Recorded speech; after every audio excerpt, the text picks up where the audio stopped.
Bueno, hoy vamos a hablar del capítulo de la hidrostática.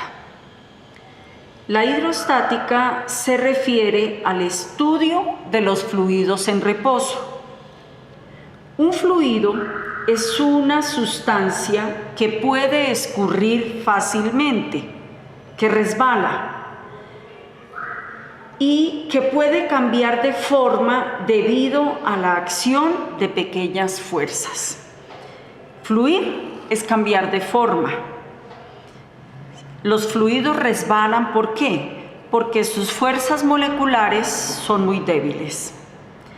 Dentro de los fluidos tenemos los líquidos y los gases. Y cada uno tiene sus propiedades.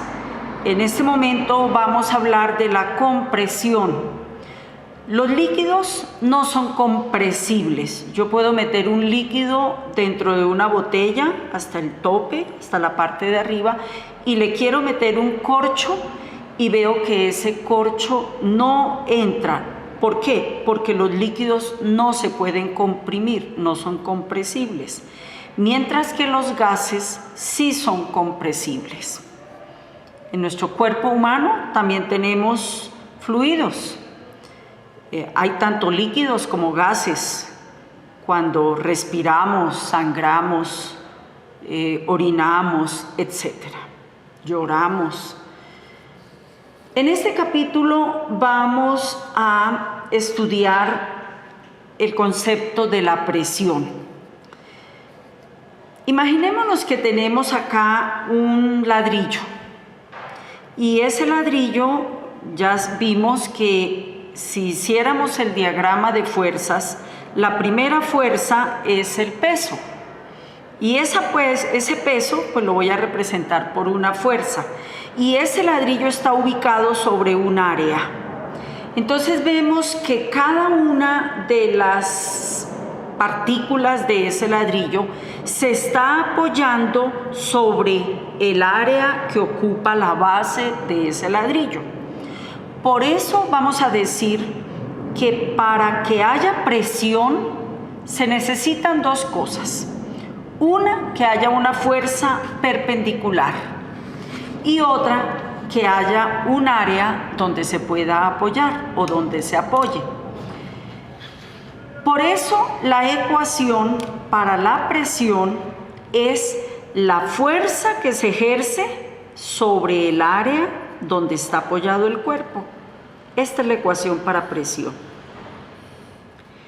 Si nosotros analizamos esta ecuación, vemos que esta presión es directamente proporcional a la fuerza y que esa presión es inversamente proporcional al área.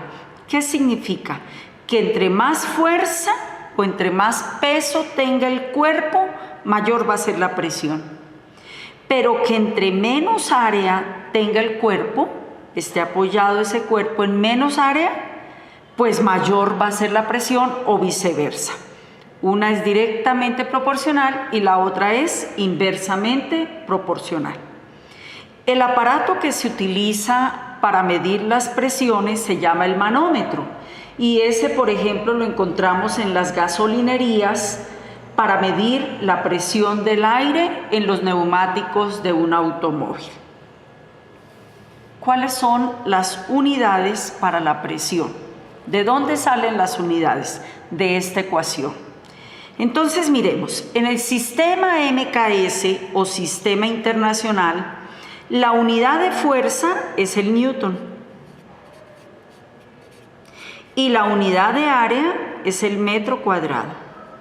Y a newton sobre metro cuadrado se le dio el nombre de Pascal. En el sistema CGS, la unidad de fuerza es la DINA. Y la unidad de área es el centímetro cuadrado. Y a DINA sobre centímetro cuadrado se le dio el nombre de baria. varía.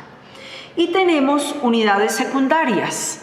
Por ejemplo, el kilogramo fuerza sobre metro cuadrado o el kilogramo fuerza sobre centímetro cuadrado. Hay más. Bueno, vamos a trabajar con estas. Algunas aplicaciones y algunos ejemplos de dónde encontramos presión. Entonces, recordemos que si el área es muy pequeña, podemos obtener grandes presiones, incluso con fuerzas pequeñas. Por eso, si nosotros tomamos utensilios para cortar, como los cuchillos, las tijeras, las hachas, etc., pues estos utensilios deben estar bien afilados. Y si nosotros tomamos herramientas o útiles de perforación, como las brocas, los tornillos, esos deben ser puntiagudos. De esta manera, el área sobre la cual actúa la fuerza ejercida por tales objetos es muy pequeña, logrando así una presión muy intensa, lo cual facilita la obtención del efecto deseado. Bien sea con el cuchillo cortar lo que queramos, pues vamos a tener presiones, como las áreas son pequeñas, pues las presiones son muy intensas. En los tacones,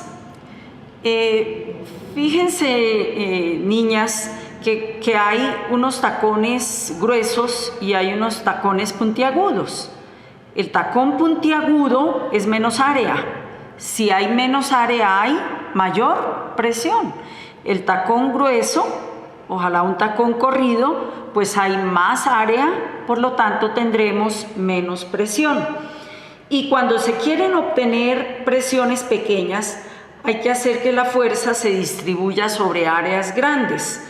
Para caminar en la nieve se usan zapatos especiales con un área de apoyo muy grande a fin de reducir la presión y evitar el hundimiento. Hay otras unidades que vamos a trabajar. Cuando nosotros estudiamos, por ejemplo, fluidos, es común usar el milímetro de mercurio.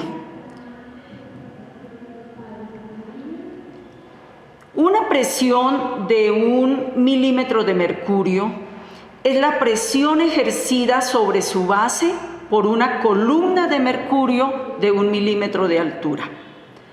Cuando nosotros deseamos medir presiones elevadas de gases comprimidos, por ejemplo el vapor de una caldera, etc., empleamos una unidad que se conoce como atmósfera. Una atmósfera tiene un valor de 760 milímetros de mercurio o de 76 centímetros de mercurio, y eso equivale a 10 a la 5 pascal. También podemos ver que el aire, como cualquier sustancia cercana a la Tierra, es atraída por ella. Es decir, el aire tiene peso. Debido a esto, la capa atmosférica que envuelve a la Tierra y que alcanza una altura de decenas de kilómetros, ejerce una presión sobre los cuerpos sumergidos en ella. Esta presión se denomina presión atmosférica. ¿Y qué es la presión atmosférica? Es la presión que ejercen las capas atmosféricas. En la Luna, bueno, en todos los planetas con atmósfera existe una presión atmosférica con cierto valor. En la Luna, como no hay atmósfera, por consiguiente no hay presión atmosférica. La presión atmosférica disminuye a medida que se asciende en la atmósfera. Esto es de esperar, pues el peso de la capa del aire que ejerce la presión atmosférica en determinado lugar será menor cuanto mayor sea la altura del mismo sobre el nivel del mar. ¿Qué significa esto? Que a mayor altitud siempre siempre tendremos menor presión atmosférica.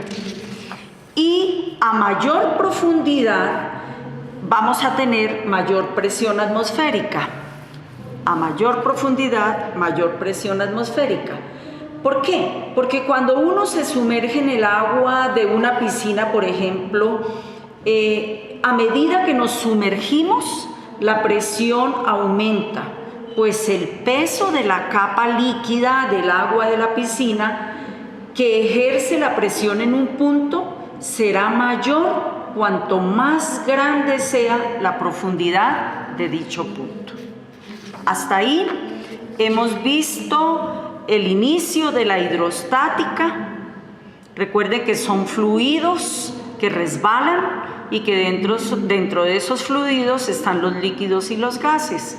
Y hablamos de la presión con sus unidades, la presión atmosférica y sus aplicaciones. Gracias por ver el video. En el siguiente video voy a explicar un ejercicio de aplicación. Dios los bendiga.